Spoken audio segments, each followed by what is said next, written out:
कृष्णा हरे कृष्णा कृष्ण कृष्णा हरे हरे हरे राम राम राम हरे हरे। ओम नमो भगवते वासुदेवाय। ओम नमो ओम नमो भगवते भगवते वासुदेवाय। ओम नमो भगवते वासुदेवाय। ओम अज्ञानतिमिरान्धस्य ज्ञानाञ्जनाशलाकया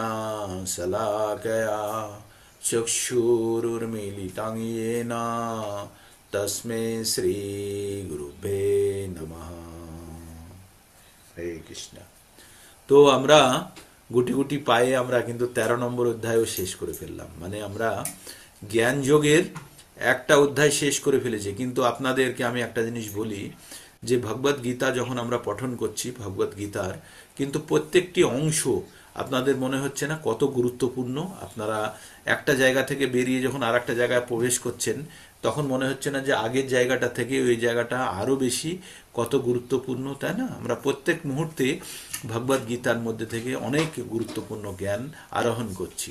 আবার আপনাদেরকে বলবো, সেকেন্ড টাইম যখন পুনরায় আপনারা পড়বেন, তখন দেখবেন যে আরো কত সুন্দর, আরো কত সুন্দর এটি হয়ে গেছে। হ্যাঁ, মানে পরের বার দেখবেন আরো নতুন নতুন অনেক কিছু আপনারা বুঝতে পাচ্ছেন। ঠিক আছে? তো প্রত্যেকটা মুহূর্তে আমরা আমরা দেখব যে ভগবদ গীতার বাণী যখন আমরা শুনবো, পড়বো, বা পঠন করব, বা কাউকে বলবো, তখন প্রত্যেক মুহূর্তেই আমরা দেখব এর মধ্যে নতুনত্ব খুঁজে পাচ্ছি, নতুন জিনিস। তো আমি হয়তো অনেকবার পড়ে ফেলেছি ভগবদ গীতা, বা আপনাদের সঙ্গে, বা হিন্দি সেকশনে। কিন্তু যখনই আমি আবার পুনরায় পড়তে যাই, এর মধ্যে আমি নতুন নতুন জিনিস, কালকেও আমাদের ক্লাস হচ্ছিল যে 18 দিনের হিন্দির যে প্রোগ্রামটা চলছে, 18 দিনের ভগবদ গীতা। তো আমি সেখানেও সেই অনুষ্ঠানটাও আমি শুনি এবং আমি তাতে পার্টিসিপেট করি। তো সেখানে শুনতে শুনতে আমি আমি অনেক নতুন জিনিস শিখছি। হ্যাঁ, অনেক নতুন জিনিস শিখছি। যদ্যপি আমি হয়তো আপনাদের দুটো ব্যাচের 18 দিনের সেশন করে দিয়েছি, তবুও আমি যখন আবার ওখানে শুনছি, তখন আমি আবার নতুনত্ব পাচ্ছি। হ্যাঁ, তো এটার ভগবদ গীতার জ্ঞান কোনো সীমিত বাউন্ডারির মধ্যে থাকে না। এটা অত্যন্ত মানে সূক্ষ্ম এবং পবিত্র, এবং অত্যন্ত গোপনীয় জ্ঞান, আর ভগবানের মুখ নিঃসৃত জ্ঞান। তাই এই জ্ঞান, এই তুলোকে পিঁজালে পিঁজালে যেমন তুলো আস্তে আস্তে বাড়তে থাকে না, 1 কেজি তুলো রাখা আছে একটা বালিশের মধ্যে, বালিশ থেকে খুলে যখন ওইটাকে পিঁজাতে শুরু করবে, দেখবেন তুলোর আকার কিভাবে বিস্তৃত হতে থাকে, তাই না? তো তেমনি আমাদের ভগবদ গীতার জ্ঞান সংক্ষিপ্ত 700 শ্লোকের মধ্যে থাকলেও যখনই ওইটাকে পিঁজানো শুরু করবেন, তখন দেখবেন কত কত বড় বড় আকার ধারণ করছে। আমরা তাই ভগবদ গীতার তাৎপর্যের মধ্যে থেকে বিভিন্ন রস আস্বাদন করতে পারি। হুম। আহ, তো আমরা ভগবদ গীতা থেকে কি জানতে পারি? আমরা ভগবদ গীতা থেকে 5টি বিষয় সম্বন্ধে জানতে পারি: ঈশ্বর, আহ, জীব, প্রকৃতি, সময় এবং কর্ম। এই 4টি বিষয়ের মধ্যে প্রথম 4টি বিষয় সম্পূর্ণ ঈশ্বরের নিয়ন্ত্রণাধীন, এবং পঞ্চম বিষয়টি হচ্ছে আমাদের কর্ম, যেটা আমাদের মনুষ্যের নিয়ন্ত্রণাধীন। এটার উদাহরণ দিতে গিয়ে আপনাদেরকে আমি বলি, একটি গাড়ি রাস্তায় চলে, সেই গাড়িটার বিভিন্ন যন্ত্রাংশ আছে। হ্যাঁ, চাকা আছে, আহ ছাদ আছে, কাঁচ আছে, দরজা আছে, আর তার স্টিয়ারিং মানে যেটা ঘোরাই, হুইলটা আছে, যেটা দিয়ে গাড়ির দিশা নির্ধারণ করে। গাড়িটাকে জোরে নিয়ে যাওয়ার জন্য অ্যাক্সিলেটর আছে, ক্লাচ আছে, ব্রেক আছে গাড়ি থামানোর জন্য। আর কি আছে? ইঞ্জিন আছে, ডিজেল আছে, পাইপ আছে, চাকাতে হাওয়া আছে, বিভিন্ন জিনিস আছে। কিন্তু ড্রাইভার যে বসে গাড়িটাকে চালায়, তার শুধু সীমিত ক্ষমতা, সে স্টিয়ারিংটাকে চালাতে পারবে, আর দরজাটা খুলে ভিতরে ঢুকতে পারবে, আর শুধু ও গিয়ার চেঞ্জ করতে পারবে, প্রয়োজনে ব্রেক। এই জায়গাতে ওর ক্ষমতা সীমিত। তো তেমনি বাকি জিনিসটা, গাড়ির ছাদ, গাড়ির কাঁচ, গাড়ির ইঞ্জিন, গাড়ির তেল, বাকি ট্রান্সমিশন, গিয়ার, তারপরে আপনার যে বাকি যতগুলো এক্সেল যত কিছু আছে, সব ফিক্স। ওগুলোতে ড্রাইভারের কোনো কিছু করার জায়গা নেই। যেমনটা গাড়ি কোম্পানি বানিয়ে দিয়েছে তেমনটাই থাকবে, শুধু সে চালাতে পারবে। তো তো তেমনি ভগবান আমাদেরকে ওই রকম একটা বাহন বানিয়ে দিয়েছে, যার সব জিনিসগুলো ফিক্সড। শুধু একটা জায়গাতে আমাদের কাজ করার জায়গা আছে, সেটি হচ্ছে আমাদের কর্ম। সেটি হচ্ছে আমাদের কর্ম, আর বাকি জিনিসগুলো সব ফিক্সড। তো কর্ম যখন আমাদের তিন ধরনের কর্ম সম্বন্ধে আমরা জ্ঞান অর্জন করেছি। জ্ঞান অর্জন করেছি কি সম্বন্ধে? সকাম কর্ম বা কর্ম, বিকর্ম বা পাপ উৎপন্নকারী কর্ম, আর অকর্ম মানে হচ্ছে ভগবান বিষ্ণুর উদ্দেশ্যে কৃত কর্ম। তো আমরা কেন আমাদের কর্ম করার প্রয়োজন? কারণ আমরা পড়েছি যে কর্ম ছাড়া এক মুহূর্ত আমরা বাঁচতে পারবো না। তাই প্রত্যেককে আমাদেরকে কর্ম করতেই হবে। আর এই কর্ম করতে গেলে আমাদের কি করতে হবে?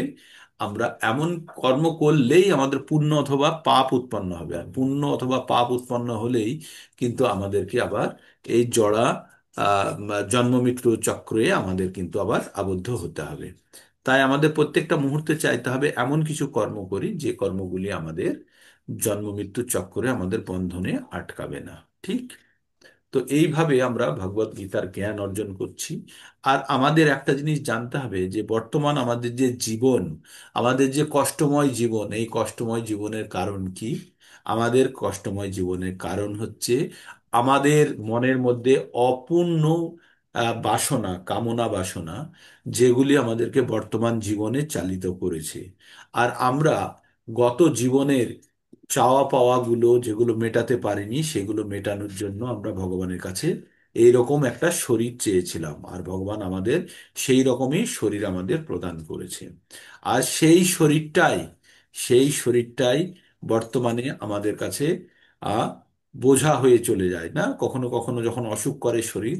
তো তেমনই যেমন আমি একটা জায়গা থেকে আর একটা জায়গাতে যাব, যেতে গিয়ে আমি কি বললাম, আমার কাছে কম টাকা আছে, তাহলে আমি ট্যাক্সি ভাড়া করলাম। হ্যাঁ, ট্যাক্সি ভাড়া করে এবার যাচ্ছি, যেতে যেতে রাস্তায় দেখছি আরো সুন্দর সুন্দর গাড়িতে করে সবাই যাচ্ছে। তখন আমার মনের মধ্যে যদি ইচ্ছা জাগ্রত হয় যে আমি এই ট্যাক্সির পরিবর্তে আরো সুন্দর এয়ার কন্ডিশন গাড়িতে যেতাম, আরো লাক্সারি গাড়িতে যেতাম। এই যে ইচ্ছা প্রকট কখন হচ্ছে? যখন আপনি একটা ব্যবস্থার মধ্যে আছেন, ওই ইচ্ছায় পরবর্তীতে আপনাকে কিন্তু ওই ধরনের গাড়িতে বসাবে। বসাবে তো। তো তেমনি আমরা মনুষ্য জীবনের মধ্যে থেকে আমরা যখনই কোনো কামনা বাসনা প্রকাশ করব, সেটি কিন্তু আমাদের পরবর্তী জীবনের দ্বার স্বরূপ, মানে সেই দ্বার দিয়ে আমরা কিন্তু পরবর্তী জীবনে প্রবেশ করব। তাই ভগবান আটের 6 নম্বর অধ্যায়ে কি, 8 নম্বর অধ্যায়ের 6 নম্বর শ্লোকে বলেছে, ইয়াম ইয়াম ব্যাপী ভাবম ত্যাজ তন্তে কলেবরম তম তমে বৈতি কোন্তেও সদা তদ্ভাব ভাবিতাহ।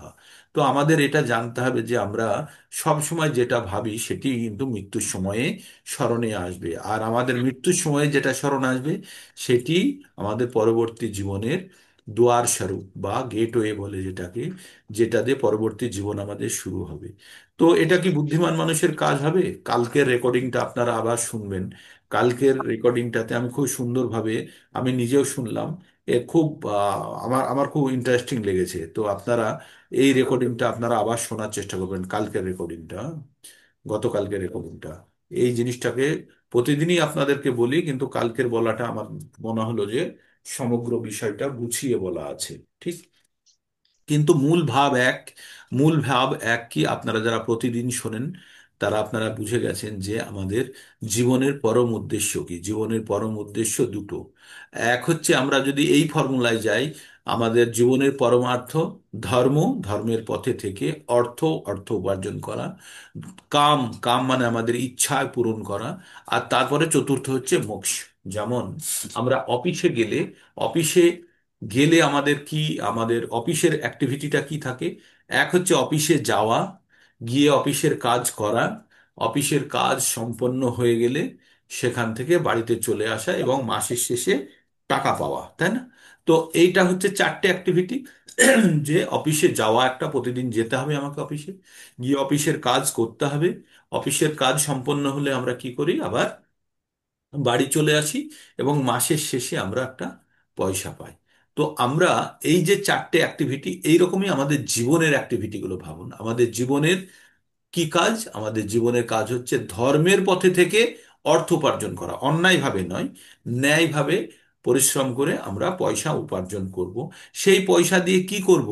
আমাদের এই যে জীবনে এসেছি, আমরা যে বর্তমান জীবনে আছি, সেটি আমাদের পূর্ববর্তী জীবনের যে ইচ্ছাগুলো, অপূরণীয় ইচ্ছাগুলোকে পূরণ করার জন্য এসেছি।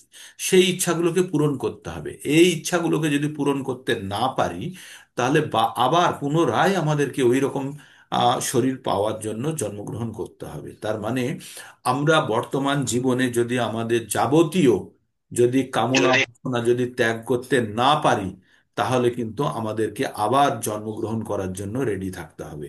আর যেটা অত্যন্ত বিষময়, এবার যখন আমরা পুনরায় জন্মগ্রহণ করতে যাব, তখন আমরা যে সমস্ত পাপ এবং পুণ্য আগে করে রেখেছি, ওই যে বলি না, দুটো ট্যাঙ্কে রাখা আছে, ভগবান আসার সময় এক এক মুঠো পুণ্য দিয়ে দিল, আর এত বড় পাপের বোঝা দিয়ে দিল, যে এসে কষ্টই কষ্ট, কষ্টই কষ্ট। সেই ইচ্ছাগুলি আর পূরণ হচ্ছে না, দেখবেন, তাই না?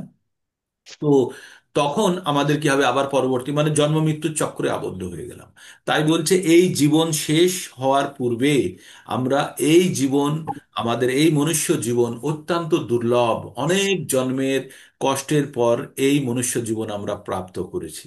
আর এই মনুষ্য জীবন পাওয়ার পরে আমাদের বুদ্ধিমানের কাজ হবে না এই জীবনের প্রকৃত অর্থ হিসাবে ব্যবহার করা। জীবনের প্রকৃত অর্থ কি? মোক্ষ লাভ। মোক্ষ মানে হচ্ছে এই জন্ম মৃত্যুর চক্র থেকে বেরোনো। এই জন্ম মৃত্যুর চক্র থেকে বেরোতে গেলে কি করতে হবে আমাদেরকে?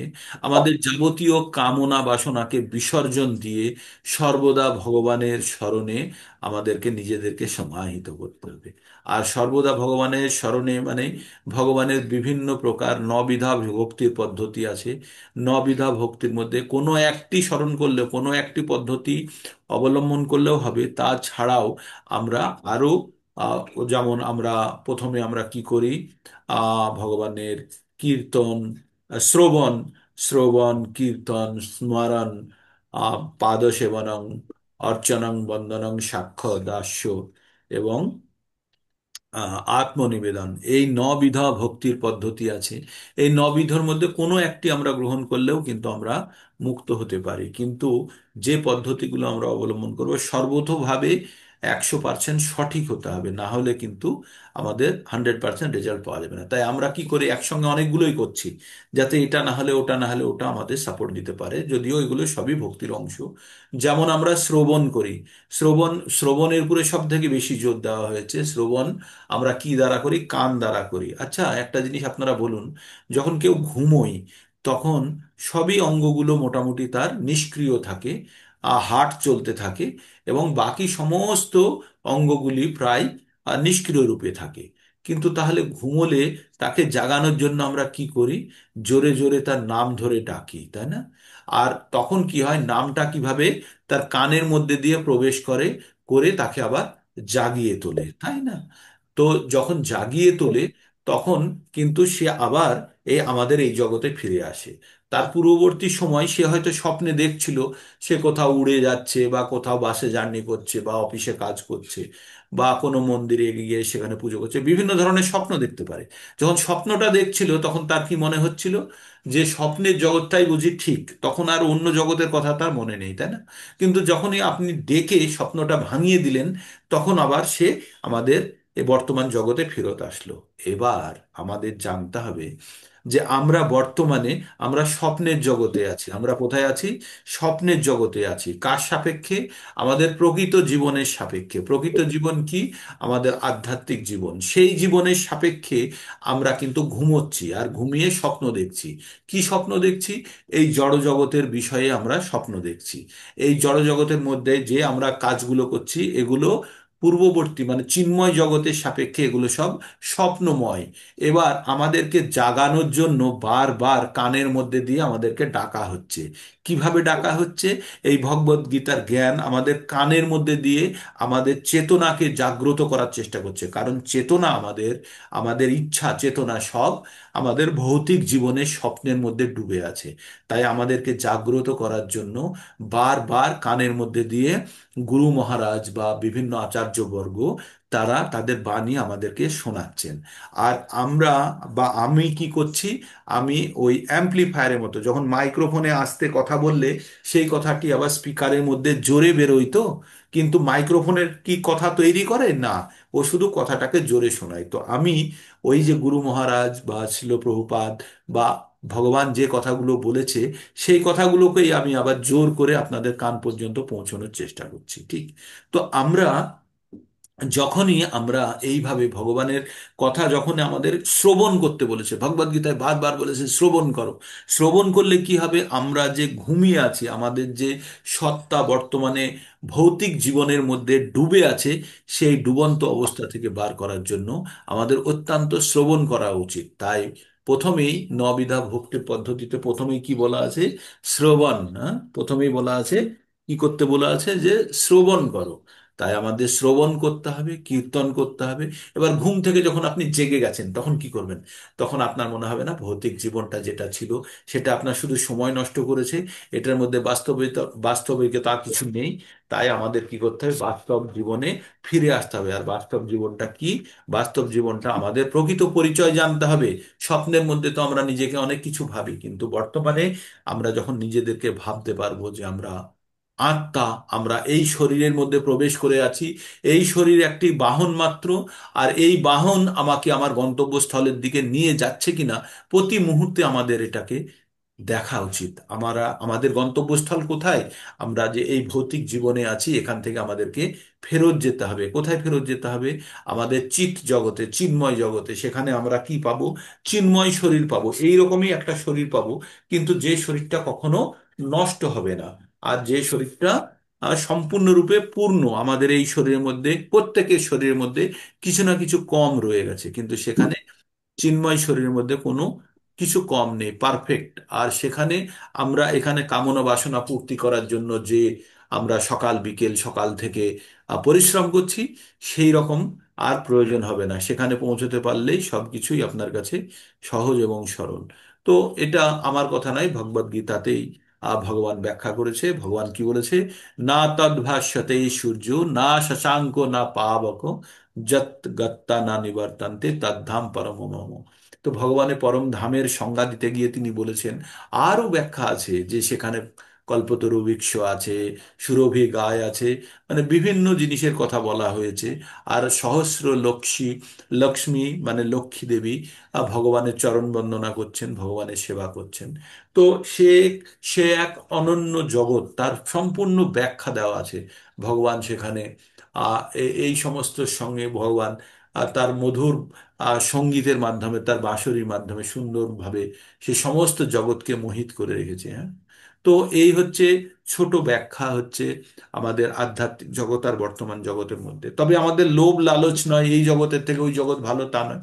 আমাদের প্রকৃত জ্ঞান অর্জনের প্রয়োজন, যে আমরা বর্তমানে ভৌতিক জীবনে যেটা আছি সেটা একটা আধ্যাত্মিক জীবনের সাপেক্ষে একটা কল্পনার জগতে আছি বা স্বপ্নের জগতে আছি। তাই আমাদের কানের মধ্যে দিয়ে বারবার ভগবানের পবিত্র নাম, ভগবানের পবিত্র বাণী দিয়ে আমাদেরকে, আমাদের চেতনাকে জাগ্রত করার চেষ্টা করা হচ্ছে, ঠিক আছে? তাই আমরা যখন জাগ্রত হব, আমরা যখন পূর্ণ চেতনায় যখন অধিষ্ঠিত হব, যখন বসবো, তখন আমাদের প্রকৃত স্বরূপ জানতে পারবো। আর এই স্বরূপ ভগবান অর্জুনকে জানিয়েছিলেন, আর সেই জ্ঞান দিয়ে আমরাও আমাদের নিজেদের স্বরূপ জানার চেষ্টা করব। তবে আমরা হয়তো বারবার পঠনের মাধ্যমে আমাদের নিজের স্বরূপ জেনেছি। আমাদের স্বরূপ কি? আমরা আত্মা, আর এই শরীররূপী বাহনের মধ্যে আমরা অধিষ্ঠিত আছি বা বসে আছি। আর এই বাহন আমাদেরকে কোথায় নিয়ে যাচ্ছে? আমাদেরকে নির্দিষ্ট লক্ষ্যে নিয়ে যাচ্ছে। এবার যদি মনে করুন আপনার লক্ষ্য, আপনি কলকাতা থেকে দিল্লির দিকে যাচ্ছেন, তো আপনাকে আসানসোল হয়ে যেতে হবে, কিন্তু আপনি দিল্লির দিকে যাওয়ার পরিবর্তে আপনি কাকদ্বীপ কুলপির দিকে চলে যাচ্ছেন। তাহলে দিল্লির থেকে আপনার দূরত্ব বাড়ছে না বাড়ছে না? বাড়ছে। তাই আমরা ভৌতিক জীবনে থেকে আমরা যদি সামান্য একটু আধ্যাত্মিক উন্নতি করে থাকি, পরবর্তী জীবনে আবার যতখানি উন্নতি করেছি সেখান থেকে শুরু হবে। ভগবান সুন্দর একটি শ্লোকের মাধ্যমে বলেছেন, এটা 2 নম্বর অধ্যায় 40 নম্বর শ্লোকে বলছেন, আপনারা ভক্তির পথে সামান্যও যদি অগ্রগতি করে থাকেন, সেটি কিন্তু এই জীবনে নষ্ট হবে না, সেটি পরবর্তী জীবনের আপনার সেখান থেকে আবার আবার ভক্তি শুরু হবে। তাই বলছেন, নেহাভি ক্রমনাশস্তি প্রত্যব্যায়না বিদ্যতে স্বল্পমপস্য ধর্মস্য ত্রয়াতে মহাতো ভয়াৎ। সামান্য যদি কেউ ভক্তির পথে অগ্রসর হয়ে থাকে, তাহলে সেই ভক্তির ফলস্বরূপ তাকে সামনে পরবর্তী জীবনে সে যেখানে শেষ করেছিল সেখান থেকে আবার তাকে পুনরায় ভক্তির পথে যাত্রা শুরু করতে পারবে। আর ভক্তির পথে সামান্য অগ্রগতি হয়ে থাকলেও তাকে মহান মৃত্যু ভয় থেকে বাঁচাতে পারে। আমাদের মৃত্যু ভয় কেন? আমরা সব থেকে, আমাদের পৃথিবীতে সব থেকে ভয়ের ব্যাপার হচ্ছে মৃত্যু। প্রত্যেককে মৃত্যুবরণ করতে হবে। সকাল সকাল আপনাদের মনে হচ্ছে যে কি কথা বলছে যে মৃত্যু। হ্যাঁ, এটা আমরা চাইলেও আমরা এটাকে অবজ্ঞা করতে পারবো না, বা চাইলেও এটা থেকে আমরা বেরোতে পারবো না। এটি চরম সত্য। এই সত্যকে যারা অস্বীকার করে তাদেরকে খরগোশ বলা হয়। খরগোশ কি করে? যখন কুকুর দেখে তখন পালিয়ে যায়, পালিয়ে গিয়ে কোনো ঝোপঝাড়ি বা আড়ালের মধ্যে মাথাটা, নিজের মাথাটা গুঁজে দেয়, দিয়ে আর কিছু দেখতে পায় না। তখন তখন ভাবে যে কুকুরে বুঝি তাকে আর দেখতে পাচ্ছে না। কিছুক্ষণ পরে কুকুর আসে, এসে তাকে ধরে, ধরে নিয়ে গিয়ে তাকে খেয়ে ফেলে বা মেরে ফেলে, তাই না? তো তেমনি আমরা এই ভৌতিক জীবনের মধ্যে আমরা ডুবে আছি, এবং আমরা কোনো অবশ্যম্ভাবী জিনিস সম্বন্ধে যখন আমরা ইগনোর করি, উপেক্ষা করি, কি ভেবে, আচ্ছা যখন আসবে তখন দেখা যাবে। কোনো ছাত্র স্কুলে পড়তে পড়তে সে যদি ভাবে যেদিন পরীক্ষা আছে সেদিন দেখে নেবো, সেই ছাত্র কোনোদিন স্কুলে পাশ করবে? পাশ করবে না। তো তাহলে তাকে নিয়মিত পঠন করতে হবে, স্কুলে ক্লাসে উত্তর দিতে হবে, তবেই সে কিন্তু পরীক্ষা যখন আসবে তখন কিন্তু সে পাশ করবে। তেমনই আমাদের আধ্যাত্মিক জীবন আর ভৌতিক জীবনের মধ্যে সুন্দর মেলবন্ধন দরকার। এই আধ্যাত্মিক জীবনে প্রবেশ করার জন্য এই ভৌতিক শরীরটাকে ব্যবহার করতে হবে, ব্যবহার করে আধ্যাত্মিক উন্নতির চেষ্টা করতে হবে। আর এটা যদি আমরা যদি ভাবি যে না পরে দেখে নেব যখন মরবো, কেউ জানে না আমাদের কবে আমাদের সেই অন্তিম দিন চলে আসবে, যখন আমাদের কাছে আর কোনো উপায় থাকবে না। আর তখন আমাদের পস্তাওয়া হতে পারে, অনেক কিছু আমরা পস্তানি থাকবে এই ভেবে যে ইস, যদি আমি একটু ভগবানকে স্মরণ করে নিতে পারতাম। আর তখন কিন্তু আমরা পুনরায় এই জগতে ফিরে আসতে পারবো না। তাই আমাদেরকে বর্তমান অবস্থাতে আপনাদের কাছে যে সুযোগ এসছে ভগবত জ্ঞান অর্জনের জন্য, এই সুযোগকে সম্পূর্ণরূপে কাজে ব্যবহার করতে হবে। আপনাদের জানতে হবে যে আপনার কাছে লটারির টিকিট আছে এবং আপনি জেনে গেছেন আপনার টিকিটটি কাজে লেগেছে। আপনার কাছে লটারির টিকিট আছে, লটারি লেগে গেছে, আর আপনি জানতে পারেননি, তাহলেও টিকিটের দাম, কিন্তু টিকিটটা কোনো কাজে লাগলো না। কিন্তু লটারির টিকিট তখনই কাজে লাগবে যখন লটারির টিকিট আছে, লটারিতে লটারি লেগে গেছে, এবং আপনি জেনে গেছেন। তারপরে কি করছেন? জেনে গিয়েও সম্পন্ন হলো না যদি না আপনি ওটাকে ভাঙিয়ে তার অর্থ আপনি না নিয়ে নেন, তাই না? তো আমাদের জীবনের অর্থ আমরা জেনে গেছি, আমাদের জীবনে এবার কি করণীয় সেটাও জেনে গেছি। এবার যদি করে নিই সেটা, তাহলে কিন্তু আমাদের জীবনের চরম অর্থ আমরা জানতে পারবো। তাই আপনাদের কাছে আমার বিশেষ অনুরোধ, আমি নিজেকেও আমি বলি যে জীবনের পরমার্থ বুঝে আমাদের প্রকৃত দিশায় আমাদের অগ্রসর হওয়া উচিত। ভগবানের পবিত্র নামের জপ, ভগবানের নাম গুণ মহিমা প্রচার, এবং ভগবানের ভক্তির প্রতি আমরা ভগবানের অর্চনা বা বন্দনা বা বিগ্রহ সেবা, যে সেবাটি আর যে জায়গাটা আপনার ভালো লাগে সেই জায়গাটা নিয়ে সম্পূর্ণভাবে নিজেকে একটি উদ্দেশ্যে স্থাপন করতে হবে। ভগবান, এই মনুষ্য জীবন অতি দুর্লভ, আর তুমি আমাকে এই জীবন দিয়েছো, তার সঙ্গে এই জ্ঞানটিও দিয়েছো এই জীবনের প্রকৃত প্রয়োজন কি বা জীবনের প্রকৃত উদ্দেশ্য কি। সেই উদ্দেশ্য সাধিত করার জন্য ভগবান তা আমাদেরকে ভগবত গীতা দিয়েছেন। আর এই গীতার জ্ঞান অর্জন করে আমরা জীবনের প্রকৃত দিশার দিকে আমরা যাওয়ার চেষ্টা করছি। ঠিক। তো ভগবত গীতা থেকে আমরা জ্ঞান তিনটে, যে জ্ঞান পাচ্ছি সেটিকে তিনটে অংশে ভাগ করা হয়েছে। 1 থেকে 6 পর্যন্ত আমরা পড়েছি কর্মযোগ, 7 থেকে 12 পর্যন্ত আমরা পড়েছি ভক্তিযোগ, আর 13 থেকে 18 নম্বরের মধ্যে আমরা 13 নম্বর সম্পন্ন করেছি, 14 নম্বরে আজকে প্রবেশ করব। আর এটি হচ্ছে আমরা জ্ঞান যোগের মধ্যে প্রবেশ করেছি। জ্ঞান তাহলে ভগবানের ভক্তি করে ভগবান থেকে ভগবানের কাছে পৌঁছানোর জন্য বিভিন্ন রাস্তার কথা বলা হয়েছে। বিভিন্ন অন্তকালে ভগবানকে স্মরণ করা, ভগবানের বাণী প্রচার করা, ভগবানের সম্বন্ধে জন্ম কর্ম চ মে দিব্যম এবং যো বেত্তি তত্ত্বতঃ তক্তাদেহং পুনর্জন্ম নৈতি মামেতি সার্জুন। 4.9-এ আমরা জেনেছি যে ভগবান সম্বন্ধে জ্ঞান অর্জন করার পরে সে ব্যক্তিও আর জন্ম মৃত্যুর চক্রে আবদ্ধ হয় না এই দেহ ত্যাগ করার পরে। তারপরে ভগবান কি বললো, ভগবানের কাছে কে পৌঁছতে পারে? মৎ কর্ম কিত মৎ পরম, মৎ কর্ম কিত মৎ পরম। তারপরে বললো মদ্ভক্ত সঙ্গ বর্জিত, বৈরিণাম নির্বৈর সর্বভূতেষু সজ মামেতি পাণ্ডব। বলছে সেই রকম অবস্থাতেও যে ভগবানের জন্য কাজ করে, ভগবানের ভক্ত হয়, ভগবান যার জীবনে পরম লক্ষ্য, যে প্রত্যেকের প্রতি সমভাবা সম্পন্ন এবং যে কাউকে শত্রু বলে মনে করে না, সেও কিন্তু ভগবানের কাছে পৌঁছতে পারে তার নিরন্তর ভক্তির দ্বারা। তারপরে ভগবান কি বললেন? মন্মনা ভাব মদ্ভক্ত মদ্দাজি মাম নমস্কুরু মামে বৈশ্যসি যুক্ত আত্মানাং মৎপরায়ণ। 9 নম্বরে বললেন যে সব সময় যে আমাকে আমার ভজনা করে, যে আমার পুজো করে, যে আমার অর্চনা করে, আমাকে নমস্কার করে, আমার ভক্তিতে সব সময় আমার সঙ্গে যুক্ত হয়ে আছে, সে অবশ্যই আমাকে প্রাপ্ত করবে, তাতে কোনো সন্দেহ নেই। তো এইভাবে ভগবান বারবার বলেছেন। তারপরে ভগবান, আমরা প্রকৃতি পুরুষে কি পড়লাম 13 নম্বর অধ্যায়ের শেষের দিকে আমরা কি পড়লাম? 27-28 নম্বর শ্লোকে আমরা পড়লাম, ভগবান বললেন যে ভগবানকে বিভিন্নভাবে দর্শন করা যায় পরমাত্মা রূপে, যিনি আমাদের হৃদয়ে বর্তমান আছেন। তাকে কেউ সাংখ্য যোগের দ্বারা, কেউ ধ্যান যোগের দ্বারা, কেউ কর্মযোগের দ্বারা ভগবানকে দর্শন করেন। এবং বলছে আবার অনেকে আছে সেটাও যদি না পারে, কেউ শুনে শুনে ভগবানের ভক্তি করে সেও কিন্তু এই জন্ম মৃত্যুর চক্র থেকে উদ্ধার হয়ে ভগবানকে প্রাপ্ত করতে পারে। তো এইভাবে ভগবান বিভিন্ন পদ্ধতির কথা বলেছেন।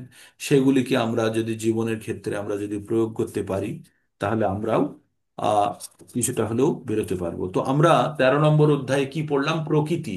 আমরা প্রথমে পড়েছিলাম না 5টি বিষয়ের উপরে ভগবান বলেছেন, তার মধ্যে এখন যেটা চলছে প্রকৃতি পুরুষ এবং বিবেক যোগ। আমরা তার 13 নম্বর অধ্যায় পড়েছি, সেখানে প্রকৃতি সম্বন্ধে কিছুটা পড়েছি পড়েছি তো প্রকৃতিং পুরুষং চৈব বিদ্যানদী উভাবপি। তো প্রকৃতি আর পুরুষ সম্বন্ধে আমরা জানার চেষ্টা করেছি, ক্ষেত্র ক্ষেত্রজ্ঞ জেনেছি, তারপরে জ্ঞান জ্ঞেয়। তো প্রকৃতি কি সেই সম্বন্ধে বলতে গিয়ে আমাদের বলেছে না 24টি তত্ত্ব সম্বন্ধে আমরা আগে জেনেছি। আর এগুলো সব প্রকৃতির অংশ। এবার এই প্রকৃতির গুণ সম্বন্ধে আমরা পড়বো, হ্যাঁ। তাই এই অধ্যায়ের নাম হচ্ছে গুণত্রয় বিভাগ যোগ। গুণত্রয়, এই যে আমাদের মধ্যে যে গুণগুলি আছে সেই গুণগুলি কোথা থেকে এসছে? এই প্রকৃতির থেকে। আমরা পড়লাম না 22 নম্বরের শ্লোকে, পুরুষঃ প্রকৃতি স্থাহি ভ্রুংতে প্রকৃতি জান গুণান। এই যে জান গুণান, প্রকৃতি জান গুণান মানে প্রকৃতি জাত গুণ। কি বলছে? পুরুষঃ প্রকৃতি স্থহি ভুংতে মানে ভোগ করে, প্রকৃতি জান গুণান প্রকৃতি জাত গুণ সমূহ পুরুষ ভোগ করে। কোথায় থেকে? প্রকৃতিতে থেকে।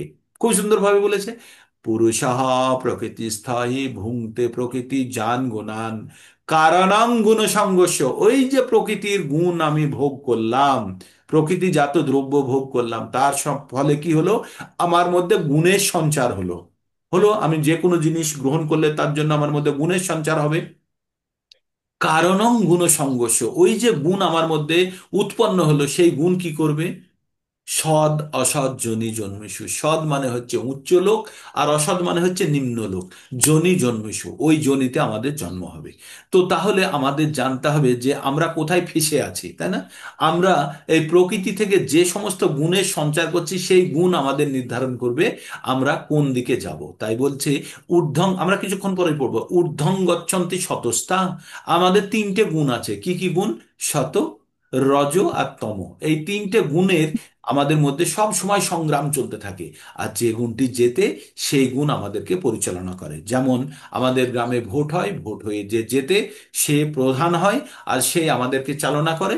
তো তেমনি তেমনি আমাদের এই 3টে গুণের সমন্বয়ের ফলকে বলা হয় প্রধান। আর এই গুণের ফলে যে প্রধান উৎপন্ন হয় সেটি কিন্তু আমাদেরকে চালনা করে। তাই আমাদের মধ্যে 3টে গুণই বর্তমান, সত, রজ আর তম। এই যে আমরা ব্রহ্ম মুহূর্তে বর্তমানে অবস্থান করছি, এই সময়ে আমরা কিন্তু সম্পূর্ণরূপে শতগুণের অধীনে আছি। আর শতগুণের অধীনে থাকার ফলে কি হয়? ভগবত আলোচনা, ভগবত চর্চা, ভগবত জ্ঞান অর্জন, এগুলো সব গুণ থেকেই সম্ভব। ভগবত ভক্তির যে প্রক্রিয়াগুলো সব শতগুণ থেকে সম্ভব। কিন্তু কিছুক্ষণ পরেই আমরা সকাল আহ 8টা থেকে বা 9টা থেকে আমরা রজগুণের প্রভাবে চলে যাব, যখন আমরা নিজের কাজের জন্য দৌড়বো। আর এটি সন্ধেবেলা পর্যন্ত 6টা 7টা পর্যন্ত চলবে রজগুণের প্রভাব। তারপরে ধীরে ধীরে ধীরে আমরা তমসাচ্ছন্ন হয়ে যাব, তমের অধীনে চলে গিয়ে আমরা নিদ্রায় আবার প্রবেশ করব, তাই না? তো নিদ্রা তমগুণের প্রভাবে আমরা নিদ্রা, প্রলাপ বা আলস্যের মধ্যে থাকি, ঠিক? তো আমরা বর্তমানে কিসের প্রভাবে আছি? শতগুণের। তাই ভগবানের কথা শুনতে ইচ্ছা হচ্ছে, বলতে ইচ্ছা হচ্ছে, আরো ইচ্ছা হচ্ছে, আরো শ্রবণ করি, তাই না? তো ভগবান এবার অর্জুনকে যে জ্ঞান দিচ্ছিলেন 13 নম্বরে, সেই জ্ঞানের এক্সটেনশন আরো বাড়িয়ে এবার জ্ঞান অর্জুনকে প্রধান প্রদান করছেন। তো ভগবান কি বলছেন? পরম ভূয় প্রবক্ষ্যামি, পরম ভূয়। পরম মানে হচ্ছে সব থেকে চরম জ্ঞান, ভূয় মানে আবার। পরম ভূয় প্রবক্ষ্যামি জ্ঞানানাং জ্ঞান উত্তমম, যো যো জ্ঞাতা মুনয় সর্বে পরম সিদ্ধি মিতো গতাহ। তো ভগবান কি বললেন? পরম ভূয় প্রবক্ষ্যামি, আবার তোমাকে আমি বলবো। কি বলবো? পরম জ্ঞান ভূয়, ভূয় মানে পুনরায়, আর প্রবক্ষ্যামি মানে বলবো। জ্ঞানানাং, যে জ্ঞানের কথা বলবো, জ্ঞানানাং উত্তমম মানে জ্ঞান যেটা বলবো সর্বোত্তম জ্ঞান সম্বন্ধে তোমাকে। কারণ ভগবান বারবার বলছে না এবার চরম জ্ঞান শোনো, এই শুনলে আর কিছু শোনা লাগবে না, তার থেকে গোপনতম, এইভাবে ভগবান বলেছেন। এবার কি বলছে? পরম ভূয় প্রবক্ষ্যামি জ্ঞানানাং জ্ঞানমুত্তমম, যো যো জ্ঞাতা মুনয় সর্বে পরম সিদ্ধি মত গাতা। বললো হে পরমেশ্বর, ভগবান বললেন হে অর্জুন, পুনরায় তোমাকে আমি সমস্ত জ্ঞানের মধ্যে সর্বোত্তম জ্ঞান সম্বন্ধে বলবো, যা শুনে মুনিগণ পরম সিদ্ধি লাভ করেন। তাহলে আমরা এই জ্ঞান শুনে আমরা কি করতে পারি? আমরা এই জ্ঞানের ব্যবহার যদি ঠিক মতো করতে পারি, তাহলে আমরাও কিন্তু আমাদের চরম গন্তব্যস্থল বা গন্তব্যে আমরা পৌঁছতে পারি। যদি মুনিরা পেরে থাকে, অর্জুনকে 9 নম্বর অধ্যায়ে কি বলেছিলেন ভগবান? এই জ্ঞান যে শ্রবণ করবে সে কিন্তু জন্ম মৃত্যুর চক্র থেকে মুক্ত হয়ে যাবে, শ্রবণ করা মাত্র। পরীক্ষিত মহারাজ চক্রবর্তী, সমগ্র বিশ্বের তিনি সম্রাট ছিলেন। আর তার যখন মৃত্যুর যখন তার কাছে মৃত্যুর আদেশ আসে যে তক্ষক নাগ তাকে 7 দিনের মধ্যে ধ্বংস ধ্বংস করে তার মৃত্যু হবে, তখন সে কি করেছিল? সে গঙ্গার তীরে বসে সে সুখদেব গোস্বামীর কাছ থেকে ভাগবতম শুনেছিল। আর ভাগবতমের কথা শুনেই সে উদ্ধার। তার মানে তাকে আর কিছু করতে হয়নি, তাকে শুধু শ্রবণ করতে বলেছে। তো এই যে ভগবত ভক্তির নবিধ পদ্ধতি আছে, শ্রবণ, কীর্তন, শরণ, বন্দন, অর্চনা, বন্দনা, আত্মনিবেদন বা পাদসেবনম, তারপরে সাক্ষ্য দাস্য, বিভিন্ন পদ্ধতিতে ভগবানের সঙ্গে যুক্ত হওয়ার পদ্ধতি বর্ণনা করা হয়েছে। আর শ্রবণ করেই উদ্ধার হয়ে গেছিলেন কে? পরীক্ষিত মহারাজ। কার থেকে? মহাভাগবতের কাছ থেকে শুনেছিলেন। মহাভাগবতকে সুখদেব গোস্বামী। তাই আমরা ভগবদ গীতা যার তার থেকে যেখান সেখান থেকে শোনার চেষ্টা করব না। কারণ দুধ, এখানে প্রভুপাদ বলছেন দুধ খুব উপদায়ী খাদ্য, তাই না? দুধ খুব উপদায়ী খাদ্য, যেটা সুষম খাদ্য আমরা বলি, খুব ব্যালেন্সড ডায়েট, যেটা গ্রহণ করলে আমাদের সার্বাঙ্গীন উন্নতি হয়। কিন্তু যদি দুধে যদি সাপ একটু মুখ দিয়ে দেয়, তাহলে সমস্ত দুধ বিষাক্ত হয়ে যায়, তাই না? তাই বলছে যে ভগবতের জ্ঞান আমাদের সেখান থেকে গ্রহণ করা উচিত যেটি পরম্পরাগতভাবে আসছে। তার মানে যদি একটা বড় ড্রামের মধ্যে আপনার ভালো দুধ থাকে, ওই দুধ যদি আপনার 1 লিটার দরকার, যে বর্তনে, যে কন্টেনারে নেবেন, যে বাটিটায় বা যে টিফিন ক্যারিয়ারে বা যে যে যাতে নেবেন দুধটি, মানে সে পাত্রটি যেন পরিষ্কার হয়, তাই না? আর পরিষ্কার না হলে কি হবে? আপনার দুধ কিন্তু নষ্ট হয়ে যেতে পারে। তো ওই পাত্র কখনো দুধ গ্রহণ করে না, বা পাত্র দুধও আপনাকে দেয় না, শুধু সে বহন করে।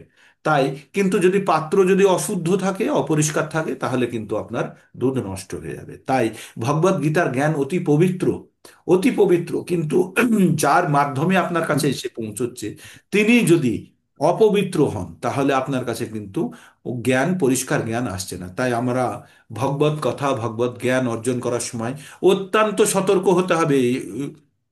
আমরা হোয়াটসঅ্যাপ ইউনিভার্সিটি বা যাত্রার ইউটিউব খুলে শুনে ফেললাম, শুনে মাথা খারাপ হয়ে গেল, কিচ্ছু নয়। শান্ত, পরম্পরাগতভাবে কোনো গুরুর থেকে আসা বাণী আমাদেরকে শ্রবণ করতে হবে। পরম্পরাগতভাবে আসা বাণী কোথায়? আমরা আমাদের ভগবদ গীতা যথাযথর মধ্যে পাচ্ছি, যেখানে শিল প্রভুপাদ তার জ্ঞান সম্পূর্ণরূপে সমাহিত করে রেখেছেন। এবার কেউ যদি ভগবদ গীতার জ্ঞান, প্রভুপাদের জ্ঞান যেটা দিয়েছেন তার বাইরে যদি কেউ কিছু বলতে হয়, বলতে পারে, কিন্তু সেটি যেন ভগবদ গীতার যে জ্ঞান আছে তার সঙ্গে সামঞ্জস্যপূর্ণ হবে, তার সঙ্গে যেন কন্ট্রাডিক্টরি না হয়, তার সঙ্গে যেন বিপরীতমুখী না হয়। আর সেই জ্ঞান সে যেন নিজে উৎপন্ন করে না করে, সেই জ্ঞানটি হতে হবে পুস্তকে যে জ্ঞান লেখা আছে। যখনই কোনো কেউ আমাদের জ্ঞান দেওয়ার চেষ্টা করে, সেই জ্ঞানকে আমরা তিনটে জায়গা থেকে আমরা সেটাকে আমরা প্রমাণ স্বরূপ নেব। এক হচ্ছে গ্রন্থ, দুই হচ্ছে গুরু, আর তিন নম্বর হচ্ছে আচার্যবর্গ। ঠিক আছে? ওই জ্ঞান যেটা কেউ দিচ্ছে সেটা গ্রন্থে কি বলছে, আমার গুরু কি বলছে, আর বাকি আচার্যবর্গ কি বলছে ওই জ্ঞানের সম্বন্ধে, এই তিনটে জায়গাতে যদি মিলিয়ে ওই জ্ঞান যদি আমার গ্রহণযোগ্য হয় তবে গ্রহণ করব, না হলে কোনো অবস্থাতেই আমরা গ্রহণ করব না, তাই না? তো আমাদের জানতে হবে ভগবান এখানে কি বলছে, যে পরম জ্ঞান আমি তোমাকে দিচ্ছি, যে জ্ঞান প্রাপ্ত হওয়ার পরে আর তোমার আর কিছু জানা বাকি থাকবে না। আর এই জ্ঞান অর্জন করে বড় বড় মুনি ঋষিরা তারা কি করেছে, তারা পরম গতি লাভ করেছে। তা এই গতি যদি ঋষিরা যদি এই জ্ঞান অর্জন করে লাভ করতে পারে, তাহলে প্রত্যেকটা মনুষ্য যারা এই জ্ঞান অবিকৃত অবস্থায়, অবিকৃত, বিকৃত মানে হচ্ছে কোনো ধরনের পরিবর্তন ছাড়াই যদি তাদের কাছে এই জ্ঞান পৌঁছয় আর এই জ্ঞান যদি গ্রহণ করে, তাহলে তাদেরও একই রকম ফল পাবে। যেমন দুধ, দুধের ভান্ডার থেকে আমরা যে পাত্রে নিচ্ছি, সেই পাত্রটি যদি পরিষ্কার থাকে তাহলে আমাদের দুধে কোনো রকম ইমপিউরিটি বা অশুদ্ধতা আসছে না। কিন্তু পাত্রটি যদি ঠিক না হয় তাহলে কিন্তু আমাদের আমাদের কাছে সঠিক জিনিসটা এসে পৌঁছচ্ছে না। তাই ভগবদ গীতার জ্ঞান অর্জন করার সময় অত্যন্ত অত্যন্ত সতর্ক হতে হবে। আর আরেকটা জিনিস জানতে হবে, যে ব্যক্তি আপনাকে জ্ঞান উপস্থাপন করছে সে কতখানি নিজের জীবনে এই জ্ঞানকে প্রয়োগ করেছে। যদি সে নিজের জীবনে না প্রয়োগ করে থাকে, তাহলে কিন্তু সে জ্ঞানের যথার্থ ব্যাখ্যা তার দ্বারা যেটা আসবে সেটা গ্রহণযোগ্য নয়। এবার আপনি যদি বলেন আমি আমি কিন্তু কোনো রকম আমার নিজস্ব ব্যাখ্যা দিই না, প্রত্যেক মুহূর্তে আপনাদেরকে বলি যেটা ভগবদ গীতাতে লেখা আছে আমি সেই ব্যাখ্যায় আপনাদের কাছে প্রস্তুত করি। সুতরাং আমি কখনো এই জিনিসটা ক্লেম করতে চাই না যে আমি নিজের থেকে ব্যাখ্যা, না, আমাদের কোনো ক্ষমতা নেই আমাদের ব্যাখ্যা করার। পাত্র যেটা আছে সে পাত্রের কোনো ক্ষমতা নেই দুধের গুণের পরিবর্তন করা, নয় শুধু সে খারাপ করতে পারে, গুণের উন্নতি করতে পারে না। তাই যদি পাত্র যদি ঠিক না হয় তাহলে খারাপ হবে, ভালো করার তো কোনো জায়গায় নেই।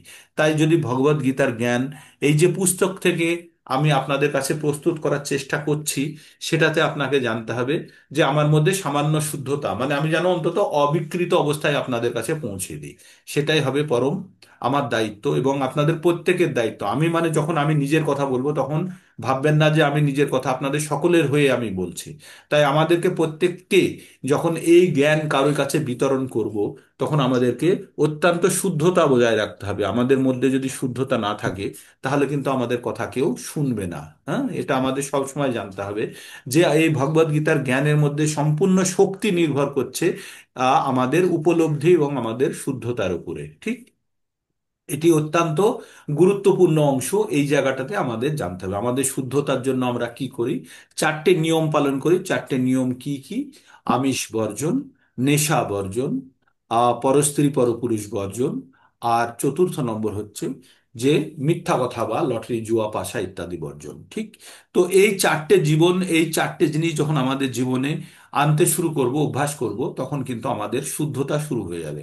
একটা যখন, যেমন দুধের কন্টেনার আমরা বললাম না, দুধের পাত্র, সেটাকে ভালো করে সাবান দিয়ে ধুতে হবে, ভীম দিয়ে ধুতে হবে, ধুয়ে প্রচুর পরিমাণে জল দিয়ে ধুতে হবে, তারপরে ওটাকে সুন্দরভাবে মুছতে হবে এবং শুকোতে হবে।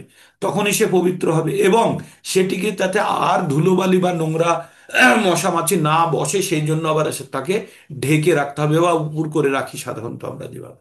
তো তেমনই এই জ্ঞান গ্রহণ করার পরে আমাদের শুদ্ধতা বজায় রাখতে হবে এবং অবিকৃত অবস্থায় কোনো রকমের বিকৃতি ছাড়া এই জ্ঞানকে আমাদেরকে অন্যের কাছে পৌঁছতে হবে।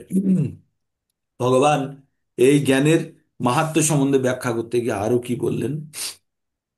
ভগবান বললেন এই জ্ঞানকে আশ্রয় করে কার কি পরিবর্তন হতে পারে। বললেন, ইদম জ্ঞানম ইদম জ্ঞানং উপাশ্রিত মম সর্বম মম সর্বমম আগতা স্বর্গেয়োপি নোপজায়ন্তে প্রলয়ে না বদ্ধত বদ্ধন্তি চ,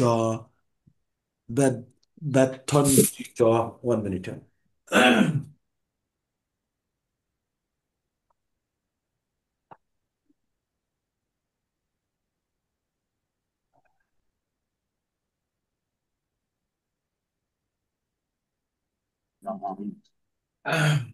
कृष्ण हरे कृष्ण कृष्ण हरे राम राम राम। ইদম জ্ঞানমুপাশ্রিত মম সাধ্যম মমাগতা স্বর্গেয়োপি নোপজায়ন্তে প্রলয়ে না ব্যথন্তি চ। ভগবান বললেন এই জ্ঞান আশ্রয় করলে, কোন জ্ঞান? এই যে যে জ্ঞান ভগবান অর্জুনকে দেবেন, এই জ্ঞান আশ্রয় করলে কি হবে? জীব আমার পরা প্রকৃতি লাভ করে। পরা প্রকৃতি মানে হচ্ছে ভগবানের দুটো প্রকৃতি আছে, একটা হচ্ছে উত্তম প্রকৃতি, আর একটা হচ্ছে অনুত্তম মানে বা নিকৃষ্ট প্রকৃতি। নিকৃষ্ট প্রকৃতি মানে হচ্ছে এই যে বহিরঙ্গা প্রকৃতি, জড়। তো এই জ্ঞান অর্জন করার পরে সে চিন্ময় প্রকৃতি লাভ করতে পারে, সে উত্তম প্রকৃতি মানে পরা প্রকৃতি লাভ করতে পারে। আর বর্তমানে আমরা যে প্রকৃতি লাভ করে আছি সেটা হচ্ছে অপরা, ভগবানের অপরা শক্তির অংশ। অপরা শক্তি মানে ক্ষয়শীল, আমরা ক্ষয়িষ্ণু, আমরা ধীরে ধীরে ক্ষয় হয়ে যাব। তাই এই জ্ঞান অর্জন করলে কি হবে? ভগবানের পরা প্রকৃতি লাভ করতে পারে, চিন্ময় ধাম লাভ। তখন সে আর সৃষ্টির সময় জন্মগ্রহণ করেন এবং প্রলয় কালেও ব্যথিত হয় না। ব্যথিত মানে কষ্ট পাওয়া, ব্যথা। তো তাই বলছে যে প্রলয় কখন হয়? ব্রহ্মার একদিন 432 কোটি বৎসর পরে কি হয়? প্রলয় হয়। আর এই প্রলয়ে কি হয়? পৃথিবী ধ্বংস হয়, সবকিছু নষ্ট হয়ে যায়। তখন ভগবান কি, তখন এই জীবসমূহ কোথায় আশ্রয় নেয়? এই জীবগুলো আশ্রয় নেয় ভগবানের কাছে।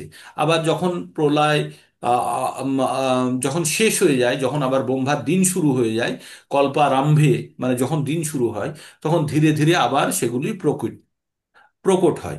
এই জিনিসটা হতে থাকে কার? ভগবানের বহিরঙ্গা প্রকৃতির। কিন্তু অন্তরঙ্গা প্রকৃতির কাছে যেগুলো আছে সেখানে কোনো প্রলয় ফলয় নেই, অনন্তকাল ধরে সুন্দরভাবে বর্তমান আছে। তাই ভগবান বলছে যে এই জ্ঞান আশ্রয় করলে জীব পরা প্রকৃতি লাভ করে। তখন সে আর সৃষ্টির সময়ে জন্ম কাদের হবে? যারা এই জড় প্রকৃতিতে ছিল আর থাকতে চায় তাদেরই সৃষ্টির সময় হবে। আর কখন? যখন সৃষ্টি যখন শেষ হয়ে যাবে, যখন বিনাশ হবে, তখন কি হবে? প্রলয়কালে তারা আবার কষ্ট পাবে তো। যারা থাকবে প্রলয়ের সময়, এই যে আমাদের ভূমিকম্প হচ্ছে, এই যে যুদ্ধ হচ্ছে, বিগ্রহ হচ্ছে, কষ্ট কারা পাবে? যারা বেঁচে আছে তারাই কষ্ট পাবে। তো সেই কষ্ট পায় না। কেন? কারণ সে ভগবানের পরম আশ্রয়ে আছে, পরা প্রকৃতির মধ্যে আছে। তাই এই জ্ঞান শুনে, এই জ্ঞানকে আশ্রয় করলে ভগবানের পরা প্রকৃতি লাভ করা যায়। ঠিক। এবার ভগবান বলছে এই জগতে মানুষের সৃষ্টি কিভাবে হচ্ছে, মানুষকে কে সৃষ্টি করে। তাই ভগবান বলছে এই জগৎটা হচ্ছে স্ত্রী স্বরূপা, স্ত্রী স্বরূপা। আর এখানে এই স্ত্রী স্বরূপা গর্ভে ভগবান বীজ প্রদান করেন। এই বীজ প্রদান করার ফলে আমরা উৎপন্ন হয়েছি। তাই ভগবান এখানে পরবর্তীতে বলতে যায় এই যে জগৎ মহাজ্জনীর বলছে।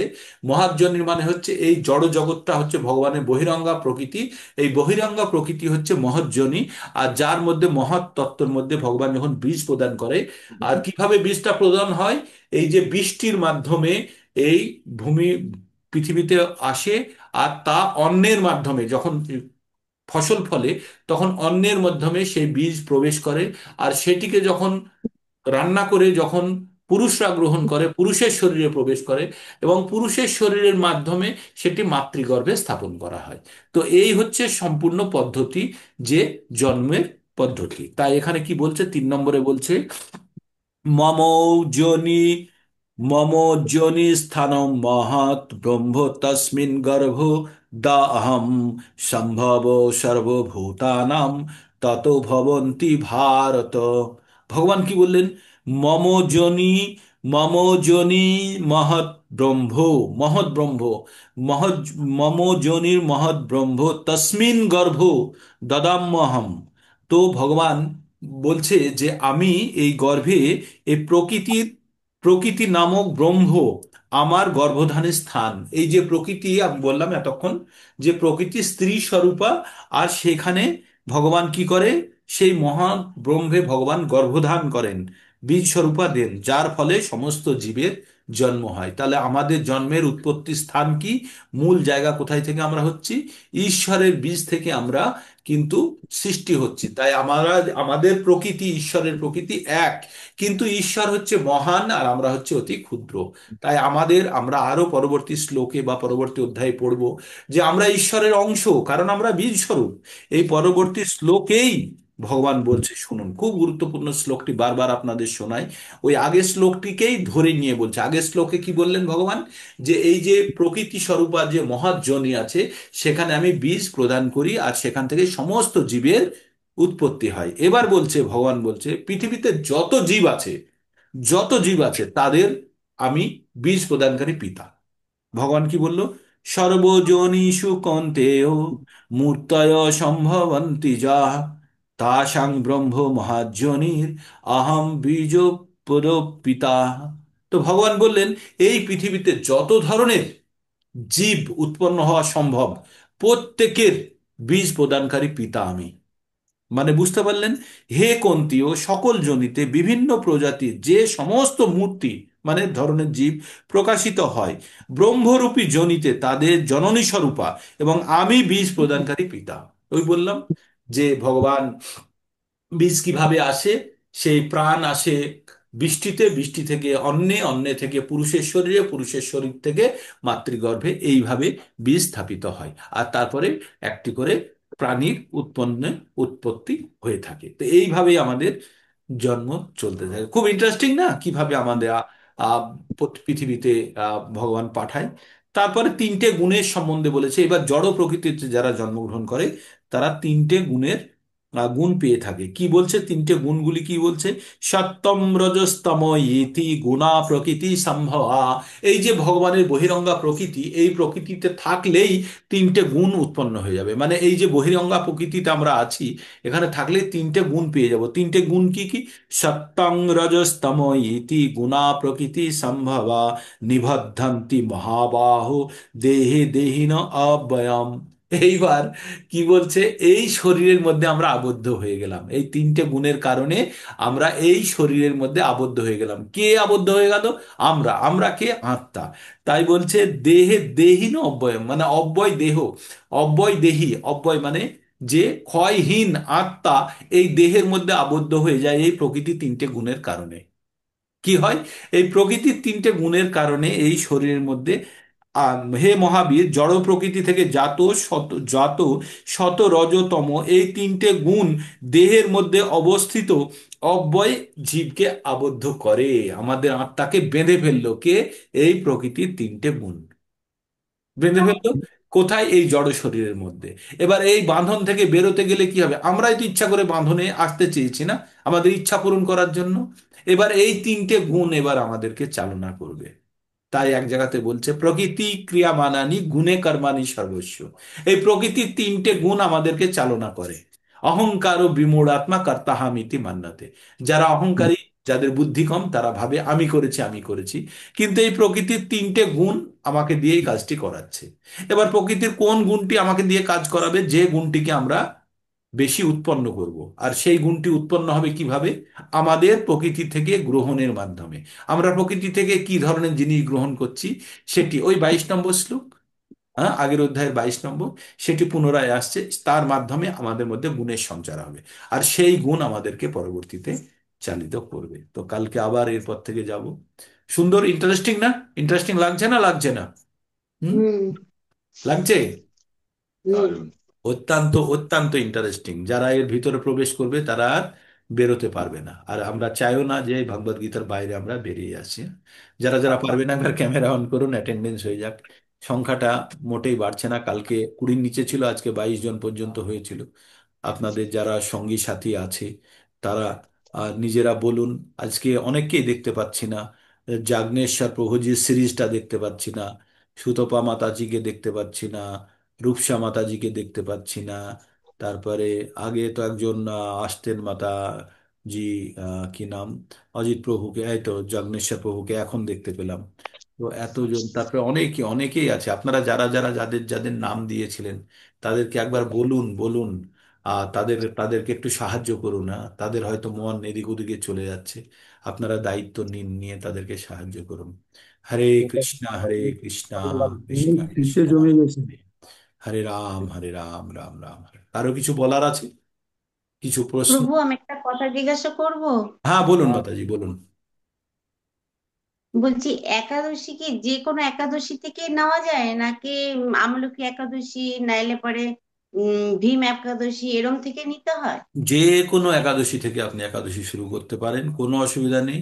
যে কোনো একাদশী থেকে একাদশী শুরু করুন না, কোনো অসুবিধা নেই। আর ঠিক আর আছে, একটা কথা, বলুন। স্বামী যদি একাদশী করতে না চায় তাহলে হ্যাঁ, কি পারে?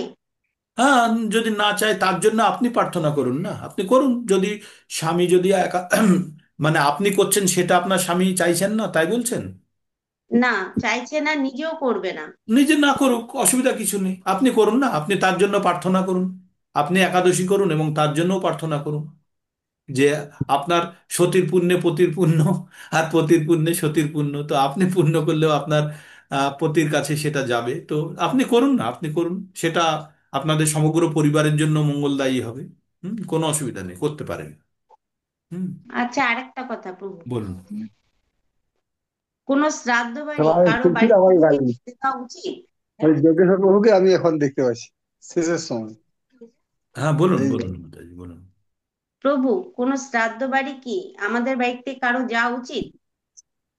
যাওয়া উচিত, উচিত অবশ্যই আপনি যেতে পারেন সেখানে।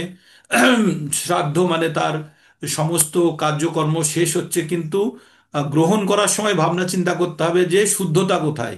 ওখানে আপনার নিয়ম ভঙ্গ হলো, আমিষ হলো, সেগুলো তো গ্রহণ করা তো ঠিক হবে না। কারণ ভগবত ভক্তি করতে গেলে আমরা ভগবানকে অর্পণ করা কোনো প্রসাদ ছাড়া আমরা গ্রহণ করব না, এই যখন আমাদের সিদ্ধান্ত হবে, তখন শ্রাদ্ধ বাড়িতে গিয়ে কোনো প্রসাদ আপনি যদি গ্রহণ করেন, তো সেটি সম্পূর্ণ ভাবে সেটি শুদ্ধিকরণ হয়নি, সেটা ভেবে দেখতে হবে।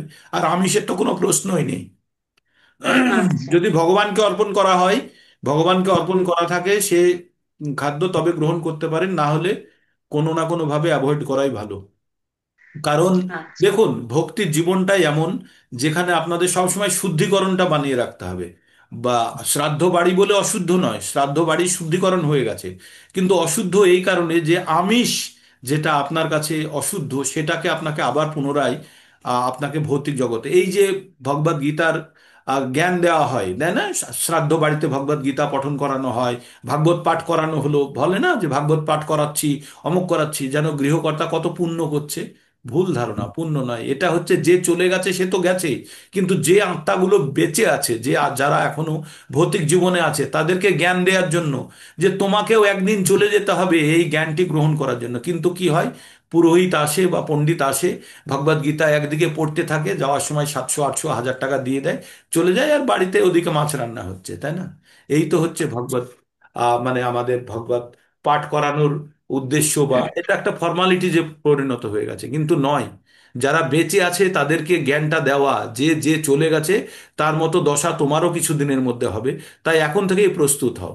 কিন্তু আমরা আমরা অন্যের প্রত্যেকের প্রত্যেক দিন রাস্তাতে দেখি অ্যাম্বুলেন্সে যাচ্ছে, এই যাচ্ছে, প্রত্যেক দিন লোককে মরতে দিচ্ছি, কিন্তু কোনো অবস্থা আমরা ভাবি না যে আমরা মরবো, ভাবি কখনো? কখনো ভাবি না।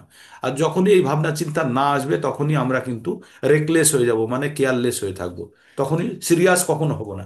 কিন্তু আমরা যদি জানি এই দিন আমার জন্য আসবে, শুধু সময়ের অপেক্ষা, তখনই কিন্তু আমরা জীবনের জন্য প্রকৃত কাজটি করতে পারবো। যে বাচ্চা ভাববে যে আমার পরীক্ষা এসে গেছে, না লিখতে পারলেই ফেল করব, সেই বাচ্চাই পড়বে, বাকিরা যারা কেয়ারলেস, যারা কোনো রাখে না, তারা অবশ্যই ফেল করবে। তো আমাদের সেটা জানতে হবে যে আমরা অন্তত এই জ্ঞানটা জেনে গেছি আমাদের জীবনের উদ্দেশ্য কি, আর প্রকৃত উদ্দেশ্যের দিকে আমাদেরকে চালিত করতে হবে। তাই আপনারা শ্রাদ্ধ বাড়িতে যেতে পারেন, ফর্মালিটিস করতে পারেন, তবে প্রসাদ গ্রহণটা একটু অ্যাভয়েড করবেন, পারলে ফলমূলের মধ্যে সীমিত থাকুন। আর একদমই যদি না হয়, তাহলে সেখানেই বসে অবশ্যই যেটি গ্রহণ করবেন যেন নিরামিষটাই গ্রহণ করেন। তাই না? মানে পারতপক্ষে অ্যাভয়েড করুন, যদি না পারেন তাহলে ওইভাবে গ্রহণ করুন। কিন্তু কোনো অবস্থাতেই নিয়ম ভঙ্গের মধ্যে, আমিষের মধ্যে পড়বেন না, তাহলে আপনার যত কিছু শিক্ষা দীক্ষা যেগুলো হয়, আস্তে আস্তে আবার নষ্টের দিকে চলে যাবে। কারণ যখন কোনো বাড়িতে মৃত্যু হয়, তারপরে না খুব একটা ভালো সুযোগ থাকে। এই যে ভগবদ গীতা কখন শোনানো হয় তাদেরকে? 11 দিন 12 দিন পরে শোনানো হয় না, শুদ্ধিকরণের পরে। কারণ তখন এই যে হব্বিষি অন্ন গ্রহণ করে, নিরামিষ অন্ন গ্রহণ করে, একবেলা অন্ন গ্রহণ করে, মনকে সমস্ত জিনিস থেকে তেল মাখে না, তার মানে কি মনকে সমস্ত ভৌতিক জিনিস থেকে আলাদা করে রাখে, তাই না? আর এই অবস্থাতে তখনই ভগবদ গীতার জ্ঞান কিন্তু প্রকৃত রূপে প্রবেশ করা উচিত। আর সেই সুযোগটাকে মানুষ ভাবে কিভাবে এই সময়টা তাড়াতাড়ি কাটবে, কিভাবে আমরা শ্রাদ্ধ বাদ্ধ করে নর্মাল জীবনে ফিরে আসবো। কিন্তু সেইটি হচ্ছে প্রকৃত সময়, যখন ওই 11 দিন 12 দিনের শুদ্ধিকরণের পরে আপনাকে ভগবদ গীতার জ্ঞানটা দেওয়া আছে, তখন একদম উপযুক্ত সময়। যেমন বীজ করে জল দিয়ে জমি তৈরি করার পরে বীজ বপন করলে যেমন সুন্দর গাছ হয়, ওই সময়টা খুব সুন্দর সময় থাকে। কিন্তু কি করে, ওই গাছ বীজ তো বপন করে দিলেন, দিয়ে তারপরে আবার জমিতে খেলার মাঠ বানিয়ে ফেললেন, তাহলে আর একটা বীজ থেকেও গাছ উৎপন্ন হবে না। তো আমাদের প্রত্যেকের ক্ষেত্রে তাই হয়, সেটা আমাদের অজ্ঞানতার কারণে হয়, তাই? তো আমাদের ধীরে ধীরে জ্ঞান অর্জন করতে হবে এবং আমাদের বেরোতে হবে। হরে চৈতন্য কৃষ্ণ হরে কৃষ্ণ, বলুন হরে মাতাজি। কৃষ্ণ। চৈতন্যের উদয় হয় না। আ বলছি চৈতন্যোদয় হয় না। হবে হবে মাতাজি, বার বার বার বার একটা পাথরকে হাতুড়ি দিয়ে মারতে মারতে, বারবার মারতে মারতে ভিতরটা ফাটবে, তারপরে পাথরটি ভাঙবে, তাই না? আজ আজকে এখানে শেষ করি, আবার কালকে আপনারা তাড়াতাড়ি চলে আসবেন। আর আপনাদের সাঙ্গ পাঙ্গ যারা আসে তাদেরকে বলবেন। আর স্বপ্না মাতাজি, আপনি কি ফিরে চলে এসেছেন পুরীর থেকে, না এখনো ওখান থেকেই জয়েন করেছেন? 10-15 দিন যায়নি, ডাক্তারের মেয়ে আমার ছেলে বেরিয়ে গেছে। প্রভুজি, বলুন। কালকে এসে গেছি। ওকে, হরে কৃষ্ণা। খুব ভালো। ওই সুতাপা মাতাজি জয়েন করতে পারছে না, কালকে আমাকে বলেছিল, আমি বললাম লিঙ্কটা খুলবার জন্য, খুলে যে সিস্টেমে আসছে আমি দেখছি হ্যাঁ জয়েন তো করতে পারবে। আমি বললাম, ঠিক আছে, ও সকালে হলে আপনি জয়েন করেন। বেলাতে একবার জয়েন করিয়ে দেখিয়ে দেবে না, বেলাতে। একবার ফোন সাবধানে টোন চেঞ্জ করেছে মনে হয়, সেই জন্য হচ্ছে না, হ্যাঁ। লিঙ্কটা একবার আবার ওপেন রাখতে হবে। ঠিক আছে, একবার বেলাতে দেখিয়ে দেবেন। আর আর যে আজকে 3 তারিখ হয়ে গেল ডিসেম্বরে। আর হ্যাঁ, 4 তারিখ। 4 তারিখ। হ্যাঁ। হ্যাঁ, তো এই যে ডিস্ট্রিবিউশনে বুক ডিস্ট্রিবিউশন, হ্যাঁ তো আজকে দিনের বেলা একবার প্ল্যানিং করে গ্রুপে সার্কুলেট করুন। দুটো একটা ক্যাম্প করি তাহলেই হয়ে যাবে। একবার শিয়ালদা স্টেশনে একটা ক্যাম্প করব, একটা বিভিন্ন স্টেশনে ক্যাম্প করব, করে আমরা ডিস্ট্রিবিউট করে দেবো বুকগুলো। আর যাদের কাছে পৌঁছে গেছে, যারা যারা অর্ডার দিয়েছেন, তারা যারা যারা নিজে ব্যক্তিগতভাবে ডিস্ট্রিবিউট করতে চান, নিয়ে নেবেন, পুস্তক এসে গেছে। প্রভুজি, আমাকে দুটো বই দেওয়া হয়েছিল, ওটা লিঙ্কটা পাঠালে পেমেন্ট করতে পারি। ওই আমি মনমোহন প্রভু অনেকবার দিয়ে দেবে আপনাকে, হ্যাঁ। অনেকবার বলেছি। ঠিক আছে, মনমোহন প্রভু দিয়ে দেবে। হরে কৃষ্ণা।